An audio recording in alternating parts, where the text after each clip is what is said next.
Assalamualaikum warahmatullahi wabarakatuh. Salam sejahtera untuk kita semua. Semoga kita semua dalam keadaan sehat walafiat tanpa kurang suatu apapun. Baik, pada kesempatan kali ini kita akan membahas satu bab baru, yaitu tentang pola hereditas atau pewarisan sifat. Nah, pada bagian yang pertama ini kita akan membahas tentang hukum dari pewarisan sifat. Nah, pada pembahasan di bab-bab sebelumnya, terutama di materi genetik, kita tahu bahwa sifat itu diwariskan dalam setiap generasi, di mana setiap sel yang dimiliki oleh suatu spesies, suatu individu itu membawa gen yang tersimpan di dalam DNA dan juga kromosom, yang mana gen ini akan diturunkan dari induk kepada anakannya. Nah, di sini ada beberapa contoh yang menunjukkan bahwa sifat itu memang diwariskan dari generasi satu ke generasi yang lain. Ini ada beberapa foto yang menunjukkan individu berbeda generasi dengan gaya dan pakaian yang sama. Ternyata semuanya menunjukkan kemiripan. Nah, ini menunjukkan bahwa sifat itu diturunkan dari satu generasi ke generasi yang lain. Nah, pewarisan sifat ini disebut sebagai hereditas. Atau kalau didefinisikan, hereditas adalah pewarisan sifat-sifat dari induk kepada keturunannya melalui gen. Dan hereditas ini atau pewarisan sifat ini mengikuti pola-pola tertentu yang disebut sebagai pola hereditas, di mana pola hereditas ini sangat dipengaruhi oleh beberapa hal. Yang pertama adalah gen, di mana gen itu walaupun dia sel itu mengalami pembelahan secara mitosis, secara meiosis, gen ini tetap memiliki bentuk dan identitas yang sama atau bersifat tetap di dalam kromosom. Kemudian pengaruh yang kedua dari pola hereditas ini adalah peristiwa meiosis, di mana dalam peristiwa meiosis ini kromosom homolog yang membawa gen, bisa jadi gen dengan alel yang berbeda, itu memisah secara bebas dan mengelompok juga secara bebas dengan kromosom lain yang tidak sehomolog. Itu peristiwa meiosis yang mengakibatkan ada pola-pola tertentu dalam pewarisan sifat. Kemudian yang ketiga adalah terjadinya proses fertilisasi, di mana dua gamet dari kedua induk ini saling menyatu. Gamet ini membawa separuh sifat dari masing-masing induknya, sehingga individu yang terbentuk itu adalah kombinasi dari dua indukan yang membawa gen tertentu tadi. Itu pola hereditas yang dipengaruhi oleh beberapa hal ini. Nah, kemudian sebelum kita masuk ke lebih dalam tentang pewarisan sifat, kita akan membahas dulu tentang beberapa istilah yang nanti akan digunakan dalam pembahasan ini. Yang pertama adalah gen. Nah, kita sudah membahas di materi genetik bahwa gen itu adalah faktor pembawa sifat yang tersimpan di dalam DNA dan kromosom, di mana gen ini kita kenal ada dua macam, ada gen dominan dan ada gen resesif. Di mana gen dominan ini sifatnya adalah gen yang dia kuat atau mayoritas, biasanya dituliskan dengan huruf kapital atau huruf besar. Ini contohnya di sini adalah B besar yang membawa sifat bulat. Nah, sedangkan gen resesif itulah adalah gen yang sifatnya lemah atau minoritas dan dituliskan biasanya dengan huruf kecil. Contohnya adalah B kecil yang membawa sifat kisut. Nah, di sini kita lihat bahwa B besar itu dominan terhadap B kecil. Artinya sifat bulat itu dominan terhadap sifat kisut. Sehingga ketika B besar dan B kecil ini bertemu, satu gamet membawa B besar, satu gamet lain membawa B kecil, yang muncul sifatnya adalah sifat bulat, karena bulat lebih dominan daripada kisut. Nah, itu gen dominan dan resesif. Kemudian istilah yang kedua adalah alel. Kita sudah pernah membahas juga tentang alel, yaitu pasangan gen pada kromosom yang satu homolog atau yang sehomolog, yang dituliskan dengan huruf yang sejenis. Misalnya A besar A besar, A besar A kecil, dan A kecil A kecil. Nah, itu alel. Kemudian ada karakter atau sifat yang dapat diturunkan. Misalnya adalah warna bunga, bentuk biji, atau kalau pada manusia adalah bentuk rambut, warna kulit, itu adalah karakter. Kemudian ada sifat. Nah, sifat itu adalah variasi atau varian dari karakter. Misalnya karakter warna bunga, sifatnya adalah ada bunga berwarna ungu, ada bunga berwarna putih. Atau bentuk biji, ada sifatnya ada biji bulat, ada biji kisut, dan lain sebagainya. Itu yang disebut sebagai sifat. Kemudian ada yang berikutnya, ada parental. atau induk yang disilangkan. Nah, ini nanti akan sangat sering bertemu dengan istilah ini ketika kita membuat diagram persilangan.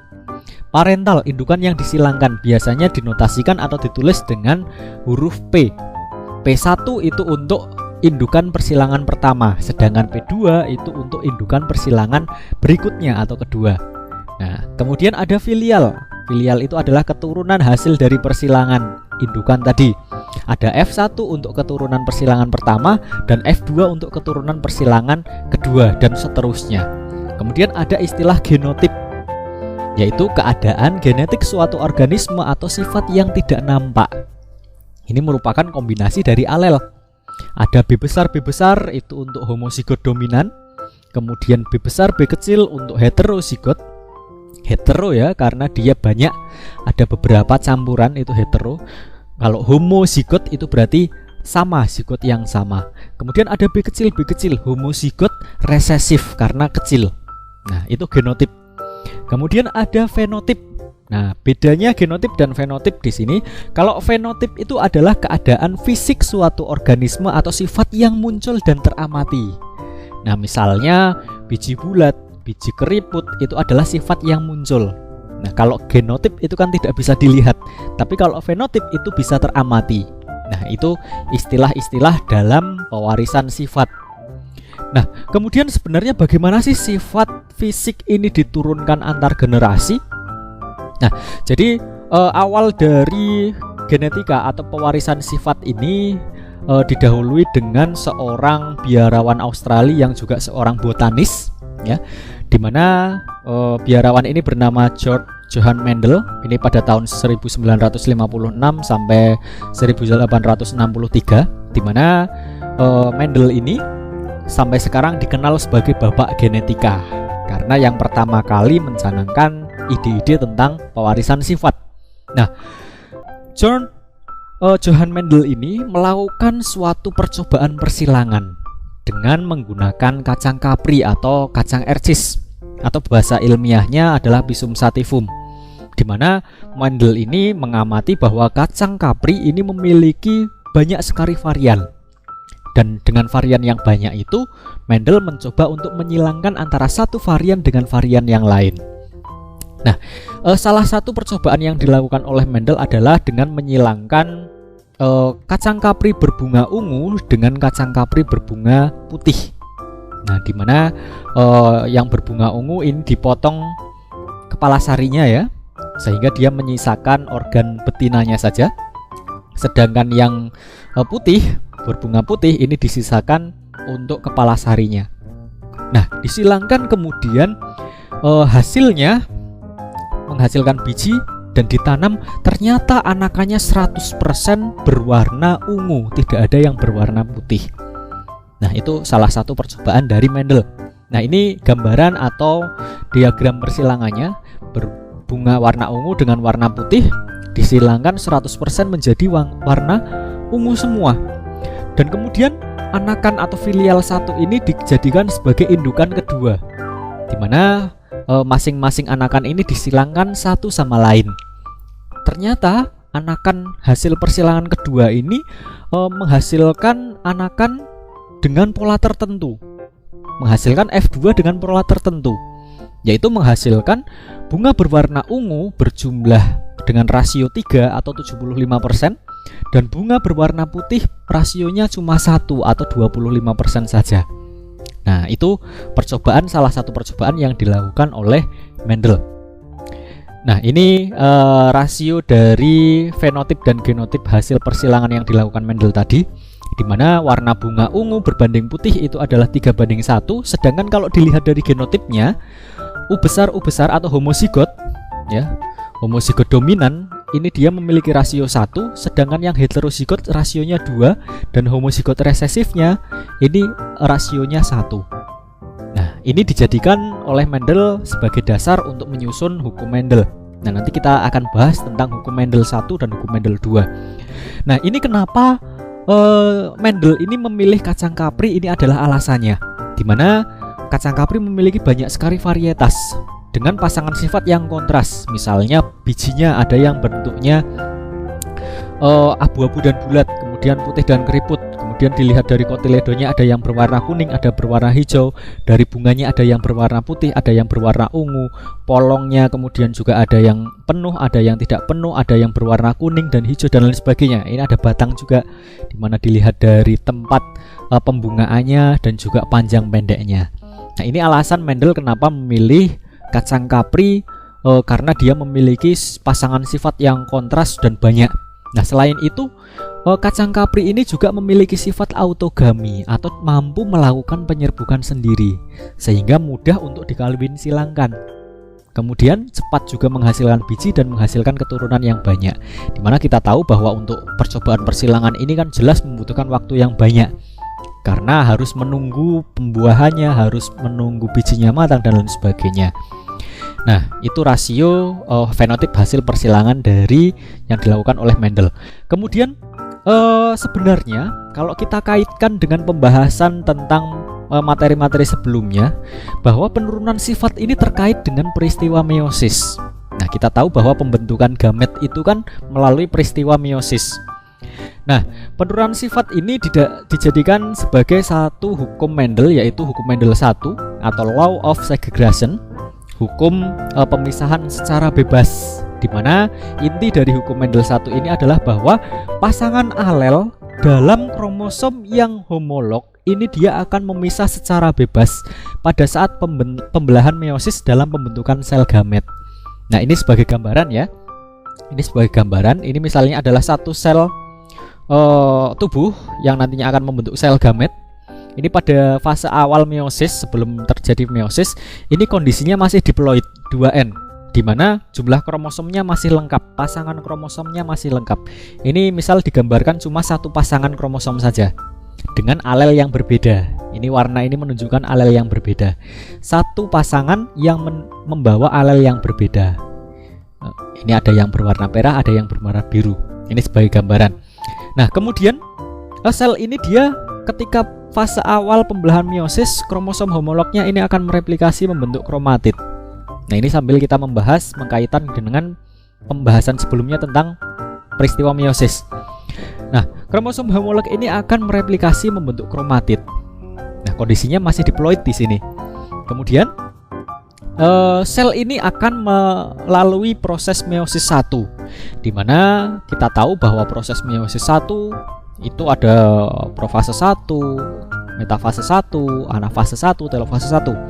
Nah, pada akhir dari meiosis 1 ini akan dihasilkan dua sel yang memiliki sifat haploid atau sudah separuh dari induknya. Nah, ini antara satu kromosom homolog dengan kromosom pasangannya ini akan dipisahkan. Sambil mengingat-ingat pembahasan sebelumnya pada anafase 1, di mana kromosom homolog yang saling berjejer ini dia akan saling ditarik ke kutub yang berlawanan, sehingga terbentuk dua sel dengan separuh sifat dari induknya. Nah, ini otomatis karena homolognya dia terpisah, maka alel yang dibawa pun dia juga terpisah. Misalnya ini membawa B besar, ini membawa B kecil, tapi masih satu gen. Misal membawa sifat bentuk biji. Nah, tapi dia sudah terpisah. Kemudian pada meiosis 2 ini dihasilkan 4 anakan dengan di mana kromatid ini dia akan memisah lengannya, memisah membentuk 4 anakan dan menghasilkan dua variasi yang berbeda. Ini yang disebut sebagai hukum Mendel 1, pemisahan secara bebas, di mana kromosomnya yang sehomolog ini akan memisah menjadi bergabung dengan sel gamet tersendiri. Ini dalam proses pembentukan gamet, baik itu pada jantan maupun pada betina. Kalau pada manusia, pada spermatogenesis atau pada oogenesis sama saja. Nah, kemudian bagaimana pembuktian bahwa sebenarnya memang terjadi hukum pemisahan secara bebas kromosom ini? Nah, ini bisa dibuktikan melalui persilangan monohibrid. Contohnya yang tadi dilakukan oleh Mendel, di mana bunga ungu dan bunga putih ini masing-masing membawa gamet yang berbeda, membawa genotip. Misal ungu ini adalah U besar karena dia dominan. Putih dia U kecil. Otomatis gametnya dari bunga ungu ini dia cuma satu jenis saja, yaitu U besar. Sedangkan bunga putih dia U kecil. Ketika bertemu dalam proses fertilisasi, U besar bertemu dengan U kecil. Yang menang adalah yang dominan, sehingga dihasilkan bunga warna ungu. Nah, kemudian bunga warna ungu hasil persilangan pertama ini dia saling disilangkan dengan sesamanya. Sehingga ketika dilihat, karena dia genotipnya adalah U besar U kecil, maka gametnya adalah separuh U besar separuh U kecil. Jadi ketika disilangkan menghasilkan ada yang variasinya U besar, ada U besar U kecil, ada U besar U kecil juga, ada U kecil U kecil. Dan U besar maupun U besar U kecil menghasilkan warna ungu. Sehingga hasilnya rasionya adalah 3:1. Nah, ini sebagai bukti bahwa terjadi pemisahan kromosom secara bebas di sini, di pembentukan gamet ini. Nah, ini pemisahan secara bebas. Kalau tidak terjadi pemisahan secara bebas, maka tidak akan terjadi jumlah anakan dengan rasio 3:1 ini. Nah, itu penjelasan tentang hukum Mendel 1. Nah, ini contoh lain dari persilangan monohibrid ya. Persilangan dengan satu sifat beda. Mono itu satu, hibrid itu sifat beda. Jadi cuma melihat satu sifat beda. Contohnya tadi yang dilihat adalah warna bunga ungu dan putih. Itu kan cuma satu saja yang dilihat. Nah, ini contoh lain. Ada kacang kapri berbiji kuning homozigot disilangkan dengan kacang kapri berbiji hijau homozigot. Dan keterangannya adalah sifat kuning ini dominan terhadap sifat hijau. Yang dicari adalah rasio fenotip dan genotipnya dari F2. Nah, ini kita lihat skema dari proses persilangannya. Nah, indukan tadi ya, warna kuning, biji warna kuning homozigot, artinya dia K besar, homozigot dominan. K besar karena sifat kuning dominan terhadap hijau. Sedangkan yang hijau dia K kecil. Nah, karena dia sifatnya resesif. Ini indukannya. Jadi pertama, kalau ada persilangan seperti ini yang dicari adalah genotip dari induknya dulu. Nah, kemudian dicari gametnya. Karena dia K besar, maka cuma punya satu variasi saja, variasi gamet saja, yaitu K besar. Sedangkan K kecil warna hijau, dia gametnya K kecil. Ketika ini bertemu dalam proses fertilisasi, menghasilkan K besar, genotip K besar, K kecil. Karena K besar itu membawa sifat kuning dan dominan, maka sifat yang muncul fenotipnya adalah berwarna kuning. Ini generasi pertama. Nah, kemudian generasi pertama ini saling disilangkan. Nah, dijadikan P2 atau indukan kedua. Nah, otomatis ketika dilihat gametnya ini karena dia heterozigot ya, K besar bertemu dengan K kecil itu kan heterozigot. Nah, dia ketika dilihat gametnya memiliki dua kemungkinan, membawa K besar dan membawa K kecil. Begitu juga pasangannya. Nah, ketika ini saling disilangkan, K besar ketemu K besar menjadi warna kuning. K kecil ketemu K kecil menjadi warna hijau.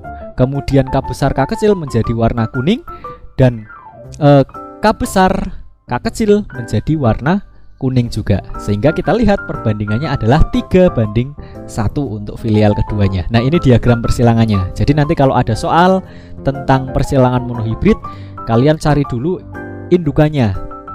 Nah, indukannya K besar K kecil, warnanya apa, kemudian gametnya dilihat, kemudian disilangkan.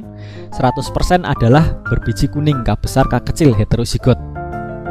Kemudian saling disilangkan menghasilkan fenotip atau genotip ya, K besar 25%, K besar K kecil 50%, dan K kecil 25%, atau perbandingannya 1:2:1.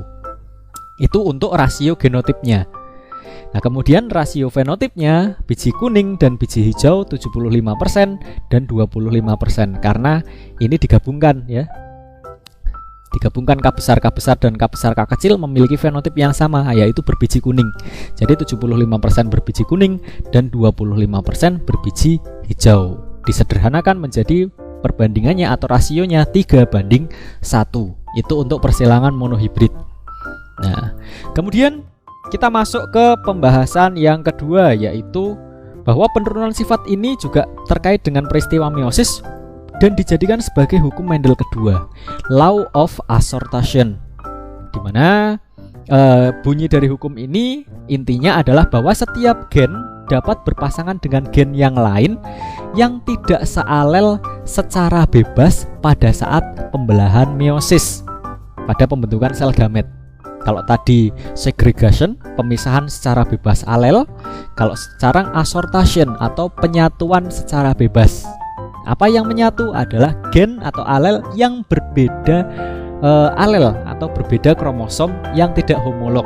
Nah, sebagai gambaran, ini ada sel yang membawa, ini digambarkan ada 2 kromosom ya. Ini masih 2N karena fase awal meiosis, masih diploid, membawa 2 pasang kromosom homolog ya. Misalnya ini adalah A besar A kecil, ini B besar B kecil. Nah, 2 kromosom homolog yang berbeda. Nah, kemudian pada fase yang kedua dia membentuk kromatid, masing-masing kromosom membentuk kromatid, kemudian akan membelah pada saat meiosis 1, tapi di sini memiliki 2 kemungkinan. Nah, memiliki 2 kemungkinan. Di mana kemungkinan pertama tadi ya, ini yang A, ini A besar. A besar kemungkinan bisa bertemu dengan B besar. Kalau A besar ketemu B besar, berarti A kecil akan bertemu dengan B kecil. Nah, biru bertemu dengan coklat. Nah, kemungkinan kedua adalah bahwa A kecil akan bertemu dengan B besar, biru bertemu dengan hijau, dan merah akan bertemu dengan coklat, atau B besar akan A besar akan bertemu dengan B kecil. Nah, ini kemungkinan kedua. Jadi memiliki 2 kemungkinan. Ini yang disebut sebagai gen akan saling berpasangan dengan gen lain yang tidak sealel secara bebas. Nah, secara bebas artinya dia memiliki 2 kemungkinan yang berbeda. Nah, kemudian pada meiosis kedua ini akan terbentuk 4 anakan yang memiliki 2 kemungkinan kombinasi, sehingga ada, ketika dijadikan gamet, ada 4 kemungkinan atau 4 variasi gamet. Nah, bisa dituliskan ini A besar ketemu dengan B besar, kemudian A besar ketemu dengan B kecil, A kecil B besar, dan A kecil B kecil. Nah, di sini 4 kemungkinan variasi gamet. Ini yang disebut sebagai hukum Mendel 2, bahwa setiap gen akan berpasangan dengan gen lain yang tidak sealel selama pembelahan meiosis. Nah, kalau hukum Mendel 1 itu dibuktikan dengan persilangan monohibrid dengan 1 sifat beda, kalau hukum Mendel 2 ini dibuktikan melalui persilangan dihibrid 2 sifat beda. Nah, ini membawa 2 gen yang berbeda ya. Ini dibuktikan dengan persilangan dihibrid. Nah, ini adalah contoh persilangan dihibrid. Misalnya adalah kacang kapri berbiji bulat kuning homozigot. Nah, ada bulat dan berwarna kuning. Ini kan sudah 2 sifat yang berbeda. Yang satu adalah bentuknya, yang satu warnanya. Homozigot disilangkan dengan kacang kapri berbiji kisut hijau, berbentuk kisut, warnanya hijau, homozigot. Nah, sifat bulat dominan terhadap kisut dan kuning dominan terhadap hijau. Yang dicari adalah rasio fenotipnya. Nah, ini adalah skema atau diagram persilangannya, di mana indukannya ini misalnya B besar B besar, K besar K besar ya. B besarnya untuk bulat, K besarnya untuk kuning, B kecil untuk hijau, dan K kecil untuk B kecil untuk kisut, dan K kecil untuk hijau. Nah, ini indukannya seperti ini. Nah, ini diagram persilangannya. Dicari gametnya. Nah, karena bulat kuning dia BBKK, maka gametnya diambil 1. Dia cuma punya 1 variasi saja, B besar K besar. Sedangkan yang kisut hijau juga B kecil K kecil, karena tadi homozigot ya, homozigot dominan dan homozigot resesif. Kemudian ketika B besar K besar ketemu dengan B kecil K kecil, ketika proses fertilisasi akan terbentuk B besar B kecil K besar K kecil. Ini memiliki fenotip biji bulat warna kuning. Ini 100%. Karena tadi bulat dan kuning ini dominan terhadap hijau dan kisut. Nah, kemudian dia saling disilangkan antara satu keturunan dengan keturunan yang lain. F1 disilangkan dengan sesama F1. Bulat kuning heterozigot disilangkan dengan sesamanya, bulat kuning heterozigot. Nah, di sini ketika dilihat gametnya, ternyata gametnya ini memiliki 4 kemungkinan tadi ya yang sudah dibahas. B besar bisa ketemu dengan K besar, atau B besar bisa ketemu dengan K kecil, B kecil ketemu dengan K besar, dan B kecil ketemu dengan K kecil. Nah, ini untuk mencari F2 nya biasanya dibuat tabel semacam ini. Ini adalah gamet untuk jantan, dituliskan di sini semua. Gamet betinanya dituliskan di sini semua. Kemudian saling ditemukan. B besar, B besar, K besar, K besar. Berarti dia bulat kuning. B besar, K besar, K kecil, bulat kuning juga, dan seterusnya. Dan ketika dilihat rasionya ternyata adalah bulat kuning ini rasionya 9, bulat hijau 3, kisut kuning 3, dan kisut hijau 1. 9 banding 3 banding 3 banding 1. Ini adalah contoh persilangan dihibrid.